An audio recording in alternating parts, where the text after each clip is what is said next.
Assalamualaikum warahmatullahi wabarakatuh. Perkenalkan, nama saya Pipi Raidah.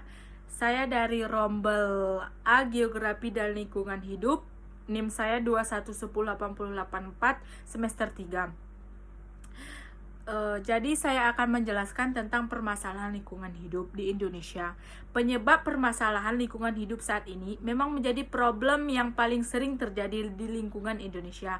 Permasalahan lingkungan ini bisa disebabkan oleh ciri-ciri manusia sebagai makhluk ekonomi dari beberapa hal, mulai dari faktor alam atau faktor dari manusianya sendiri. Kebanyakan dari permasalahan ini terkadang belum memiliki solusi untuk mengatasinya, sehingga menyebabkan kerusakan alam di lingkungan.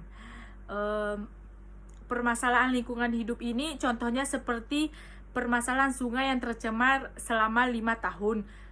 Setidaknya 64 dari 470 daerah aliran sungai mengalami kondisi yang kritis. Hal ini disebabkan oleh beberapa hal seperti limbah industri, limbah domestik, dan limbah pertanian. Dan kedua, seperti kerusakannya hutan. Masalah lainnya yang cukup besar di Indonesia adalah mengenai kerusakan hutan, mulai dari penebangan liar, pengundulan hutan, dan baru-baru ini terjadi yaitu pembakaran hutan. Dan ketiga, seperti banjir. Fenomena ini sudah sering terjadi di Indonesia, bahkan di kota-kota besar sendiri pun juga sudah menjadi aktivitas rutin yang harus dihadapi. Bahkan tidak hanya pada musim hujan, pada musim kemarau sekalipun, banjir bisa terjadi di beberapa wilayah. Hal ini dikarenakan perkembangan wilayah Indonesia yang menyebabkan sistem pembuangan air yang salah dan tidak adanya penjagaan pada daerah aliran sungai. Yang keempat, abrasi. Kegiatan-kegiatan seperti pengambilan pasir pantai, karang, serta perusakan hutan-hutan bakau menjadi penyebab abrasi yang nantinya berkaitan dengan kerusakan laut dan pantai. Tentu saja, dibiarkan terus-menerus, maka kelestarian laut dan pantai di Indonesia semakin berkurang. Dan kelima, pencemaran udara. Seiring dengan perkembangan zaman, semakin banyak industri dan transportasi yang ada saat ini. Meskipun hal ini merupakan sebuah kemajuan, namun nyatanya memiliki dampak yang buruk bagi lingkungan karena menyebabkan terjadi pencemaran udara. Dan keenam, menurunkannya keanekaragaman hayati.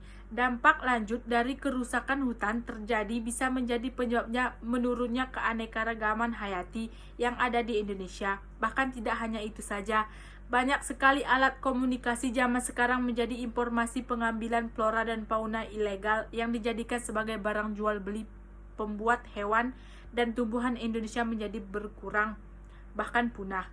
Dan yang ketujuh, pencemaran tanah. Tak hanya air dan udara saja yang dapat tercemar, namun tanah juga bisa tercemar dengan bahan-bahan yang dapat merusak kualitas tanah. Yang kedelapan, permasalahan sampah yang menumpuk. Semakin tinggi tingkat pertumbuhan penduduk, membuat tingkat konsumsi meningkatkan dan akhirnya membuat jumlah semakin banyak permasalahan hukum di Indonesia meningkat. Dan yang kesembilan, rusaknya ekosistem laut. Pengambilan ikan yang masih menggunakan bahan kimia dan bahan peledak masih menjadi tradisi bagi beberapa nelayan di Indonesia. Tentu saja ini merusak ekosistem laut, termasuk terumbu karang. Seperti yang Anda ketahui sendiri, terumbu karang menjadi potensi alam di Indonesia. Yang ke-10, pencemaran air tanah. Masalah lainnya yang sering terjadi di Indonesia adalah pencemaran air tanah. Masalah ini seringkali tentu saja menyebabkan berbagai jenis biota air menjadi rusak, mengancam kesehatan penduduk yang di sekitar sumber air, banjir, langkanya air bersih, dan masih banyak lainnya. Yang ke-11, permasalahan global. Masalah ini seperti tak hanya terjadi di Indonesia saja, namun juga di berbagai negara-negara dunia. Dan ke-12, langkanya air. Berbeda dengan banjir, masalah yang satu ini justru membuat air semakin langka didapat. Hal ini terjadi di beberapa wilayah Indonesia, sehingga membuat dampak macam-macam bencana alam dan kelaparan dan kekeringan terjadi. Untuk mengatasi hal ini, pentingnya kerjasama antara pemerintah dan warga untuk membangun sumber-sumber air baru. Dan ke-13, pencemaran suara. Hal lainnya yang sering kali terjadi di Indonesia adalah mengenai pencemaran suara. Yang dimaksud dengan pencemaran suara di sini adalah ketika banyaknya bunyi atau suara yang tak diinginkan masuk ke dalam permukiman warga. Hal ini bisa sangat mengganggu aktivitas manusia dan bahkan mengganggu perkembangan psikologis. Untuk mengatasinya, tentu saja dengan meredam kebisingan yang tak diinginkan, baik itu yang berasal dari transportasi, pembangunan, elektronik, dan lainnya. Yang ke-14, berkurangnya daerah resapan air. Pembangunan yang semakin meningkat di kota-kota besar membuat daerah resapan air menjadi kurang.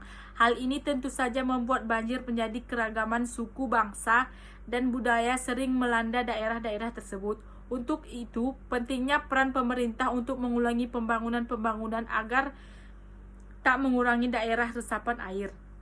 Yang ke-15, bangunan-bangunan liar dan kumuh. Hal ini seperti sering terjadi di kota-kota besar. Banyaknya masyarakat serta daerah pemukiman yang sedikit membuat bangunan liar dan kumuh ini merajalela di setiap sudut kota. Tentu saja hal ini menjadikan pemandangan kota semakin kotor, kumuh, dan tak terawat.